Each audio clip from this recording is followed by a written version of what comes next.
40 পেরোলেই পুরুষের রাগ কেন বেড়ে যায় এর কারণ জানলে আপনি অবাক হবেন। আপনি কি খেয়াল করেছেন, অনেক পুরুষ 40 বছর পর আগের তুলনায় বেশি রেগে যায়, ছোটখাটো বিষয়ে বিরক্ত হন, ধৈর্য কমে যায়, কথায় কথায় মেজাজ হারিয়ে ফেলেন। কিন্তু কেন এমন হয়? এর বেশ কিছু কারণ রয়েছে। প্রথম কারণ, হরমোনের পরিবর্তন। বয়স বাড়ার সঙ্গে সঙ্গে টেস্টোস্টেরনের হরমোনের পরিমাণ ধীরে ধীরে কমতে থাকে। এর ফলে কারো কারো শক্তি, ঘুম, মেজাজ এবং আবেগ নিয়ন্ত্রণের পরিবর্তন দেখা দিতে পারে। দ্বিতীয় কারণ, জীবনের চাপ।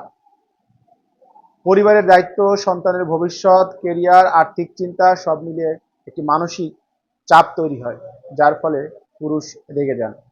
তৃতীয় কারণ, ঘুমের অভাব ও শারীরিক সমস্যা। 40 পার হওয়ার সাথে সাথেই উচ্চ রক্তচাপ, ডায়াবেটিস, দীর্ঘস্থায়ী ক্লান্তি, অপর্যাপ্ত ঘুম মানুষকে বেশি খিটখিটে করে তুলতে পারে। চতুর্থ কারণ, নিজের জন্য সময় না থাকা।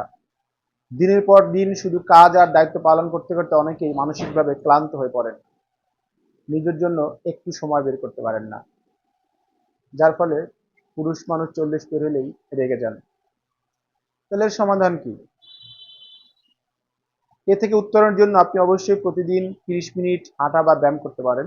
প্রতিদিন 7 থেকে 8 ঘন্টা ভালোভাবে ঘুমানোর বিষয়টি নিশ্চিত করতে পারেন। পরিবারের সঙ্গে খোলামেলাভাবে কথা বলুন। কাজের ফাঁকে নিজের জন্য কিছু সময় রাখুন। প্রয়োজনে চিকিৎসকের বা মানসিক স্বাস্থ্য বিশেষজ্ঞের পরামর্শ নিন। বিশেষ করে যদি রাগ, বিষণ্ণতা বা আবেগের পরিবর্তন দীর্ঘদিন ধরে চলতে থাকে। মনে রাখবেন, রাগ কোনো শক্তির পরিচয় নয়, নিজের আবেগ নিয়ন্ত্রণ করতে পারাটাই প্রকৃত পরিপক্কতা। এমন আরও স্বাস্থ্যভিত্তিক ও পরিবার কেন্দ্রিক তথ্য জানতে অবশ্যই পেজটি ফলো করুন এবং ইউটিউবে আইসি লাইভ চ্যানেল সাবস্ক্রাইব করুন। ভালো থাকবেন, কথা হবে আবার।